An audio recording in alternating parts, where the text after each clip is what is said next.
What if you were rejected, not once, not twice, but 12 times, told your dream was worthless, and the only thing you had left was a story inside your head that was J.K. Rowling before Harry Potter, a single mother on welfare, depressed, hopeless, scribbling words in cafés she could barely afford.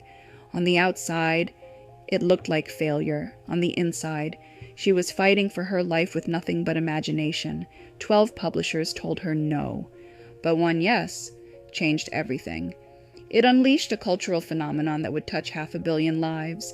This isn't a story about magic spells. It's a story about grit, about persistence, about what happens when you refuse to quit, even at rock bottom. And that's where I want to hear from you. Have you ever hit rock bottom? Have you ever felt like the world told you no over and over again? Drop your story in the comments, because this channel isn't just about watching success. It's about building a community of people rising from nothing. And if there's someone else whose journey we should cover next, tell me below. Welcome to Built from Nothing. Let's begin. When people think of J.K. Rowling, they see the billionaire author, the global icon, the woman who built an empire out of words. But before the book launches, before the movies, before the theme parks and midnight signings, there was just a girl who felt small, ordinary, overlooked, and it's in that ordinariness that the story truly begins.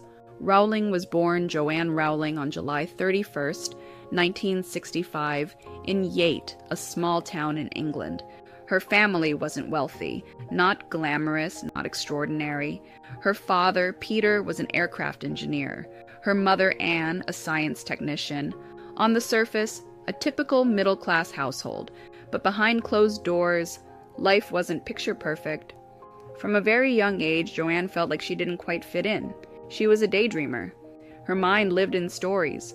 While other kids played outside, Joanne scribbled. At 6 years old, she wrote her first story about a rabbit. Her teachers noticed the spark. Even then, she was conjuring worlds out of thin air. But life at home was heavy. Her mother was diagnosed with multiple sclerosis when Joanne was still a teenager. Watching her health fade broke something in her. Her relationship with her father was strained. The house felt more like a storm than a shelter. So Joanne did what she always did. She escaped into books, into stories, into imagination. At school, she wasn't a star, not the top of her class, not the standout. Teachers described her as average. Her younger sister, Di, seemed brighter, louder, more noticed. Joanne faded into the background, but in the shadows, she was quietly building resilience. And that resilience would one day carry her farther than anyone imagined. After finishing school, she studied French and classics at the University of Exeter. It sounded respectable on paper, but Joanne spent more time daydreaming than conjugating verbs. She graduated, but without confidence. Without a plan, she drifted from one job to another, secretary, research assistant. None of it stuck, none of it mattered, except for one constant thread. She never stopped writing. Then came the train ride, a delayed train from Manchester to London. That's when the idea struck her. A boy, with a scar, who discovers he's a wizard, a hidden world, a school of magic, a place where outsiders could belong. She had no pen, so she just sat there, letting it all unfold in her head. That boy would become Harry Potter, but inspiration doesn't erase pain. Later that same year, her mother died, after a decade-long battle with MS. The grief was crushing. Rowling never got to tell her mother about Harry Potter. The loss carved itself into her writing. Harry's longing for his parents was Joanne's own.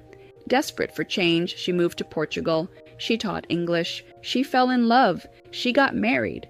For a moment, it looked like life was finally settling. She had a daughter, Jessica. She had a family. But the marriage collapsed almost as quickly as it began. And once again, Joanne was alone. This time, with a baby in her arms. She came back to the UK, not triumphant, not victorious, but broken. A single mother, living in a cramped flat in Edinburgh, surviving on welfare. Sometimes she couldn't afford heating. Sometimes she skipped meals so her daughter could eat. It was rock bottom. But in that rock bottom, Joanne kept writing. She pushed Jessica's stroller to cafés, ordered the cheapest coffee she could, and wrote furiously while the baby slept.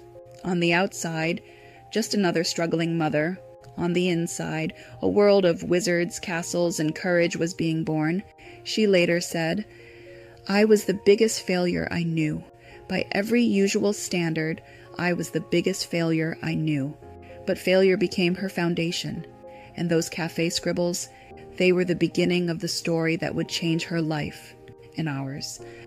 When J.K. Rowling returned to the United Kingdom, she didn't come back victorious. She came back with nothing.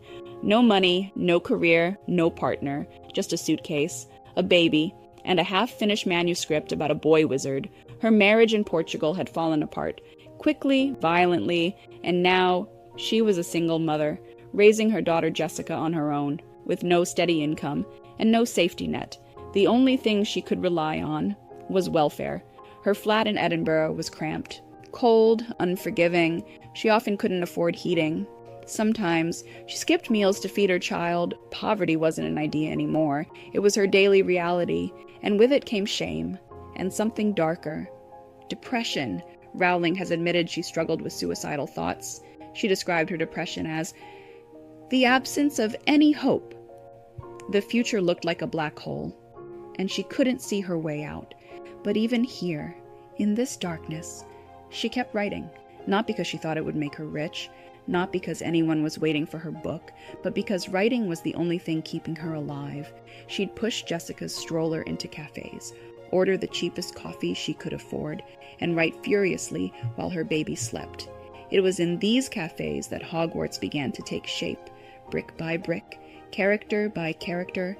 The boy wizard, born on a delayed train ride, was now coming to life on paper.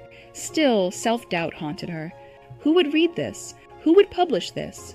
Who was she kidding? But she kept going, page after page. By 1995, she finished the manuscript for Harry Potter and the Philosopher's Stone, and she began sending it out. The rejections came fast. Not one, not two, but 12 publishers turned her down. One told her children's books don't sell. Another dismissed it without finishing the first chapters. Most didn't bother replying at all. Each rejection was a knife. Each one confirmed her deepest fear, that she was wasting her time, that she was a failure. And yet, she didn't stop. She kept sending it out. One more try, one more chance. This persistence, this refusal to quit is what separates dreamers from doers. Finally, a small publisher, Bloomsbury, said yes, but even then, the odds were stacked against her.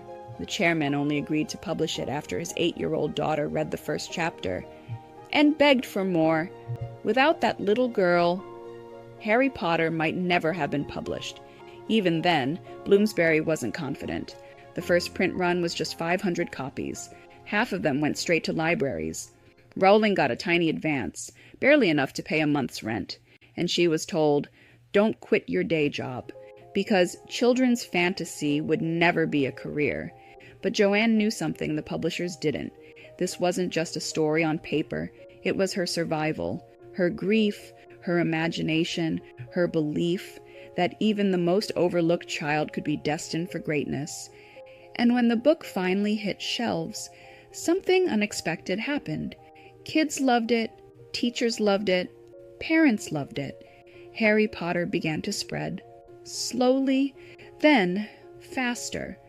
But Joanne didn't know that yet.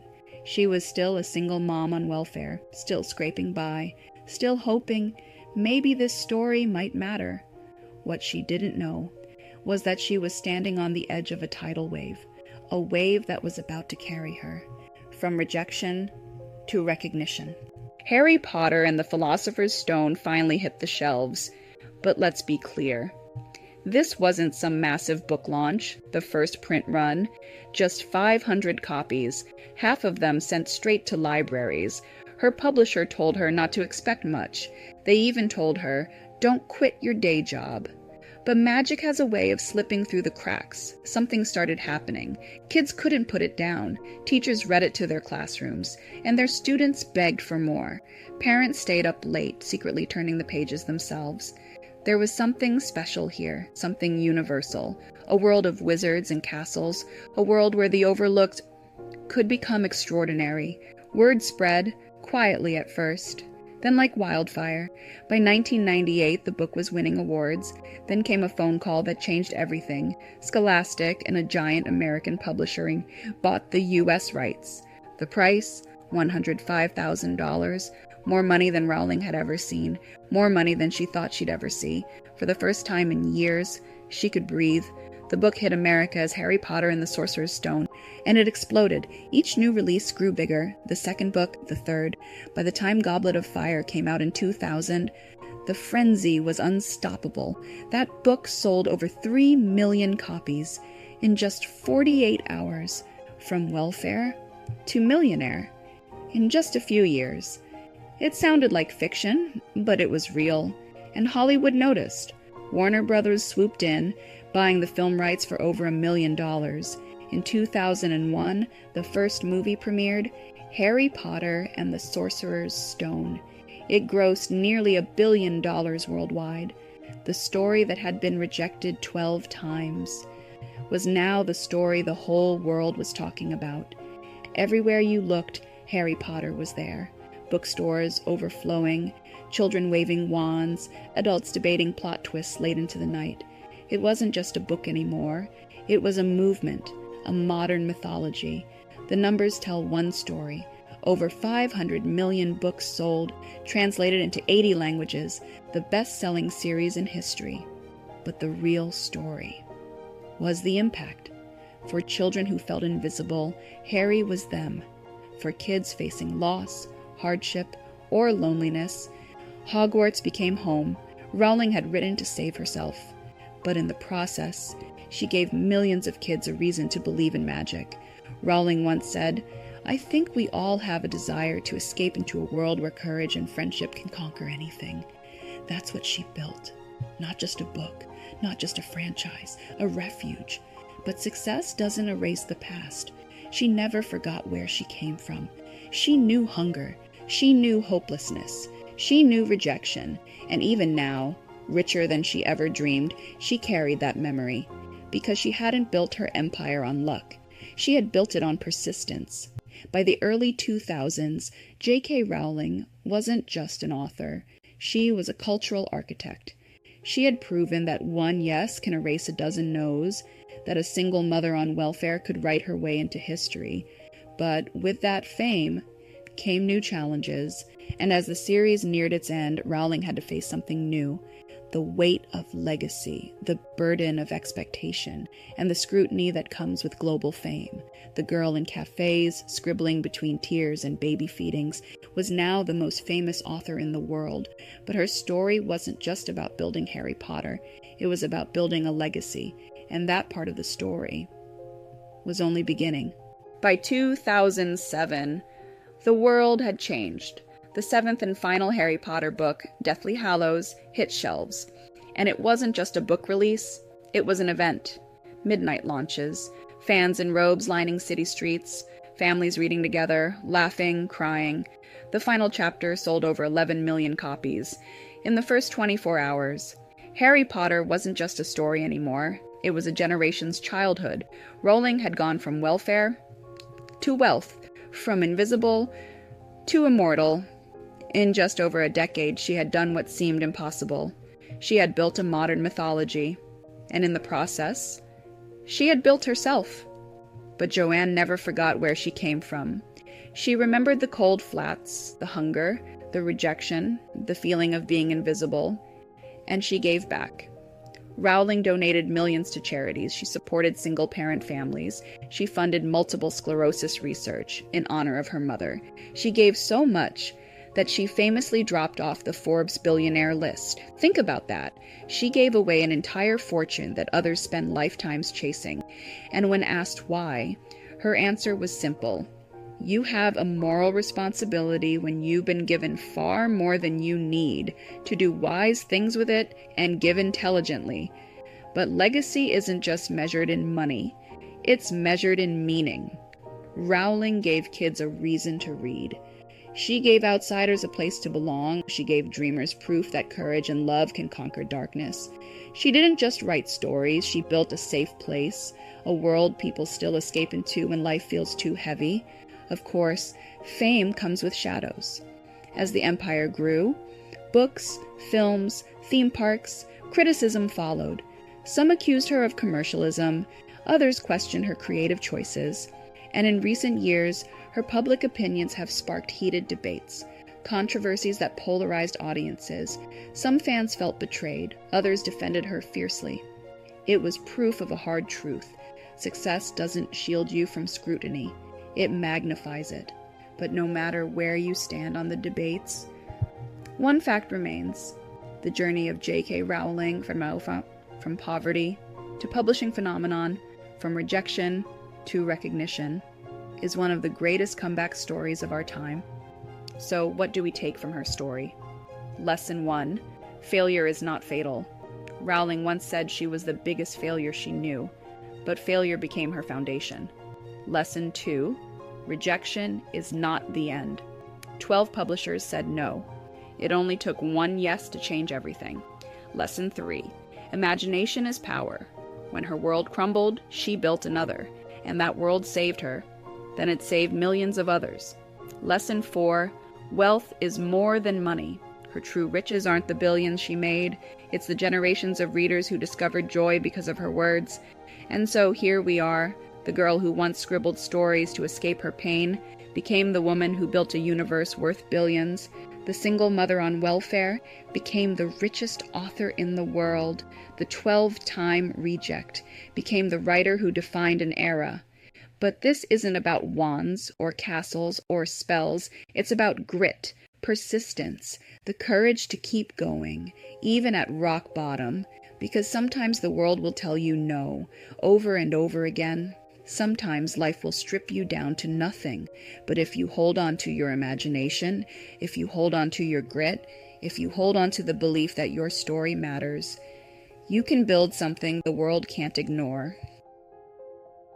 And so here we are, the girl who once scribbled stories to escape her pain, became the woman who built a universe worth billions, the single mother on welfare, became the richest author in the world, the 12-time reject, became the writer who defined a generation. But this story isn't just about Rowling, it's about you, it's about us. Because sometimes the world will tell you no. Sometimes life will strip you down to nothing.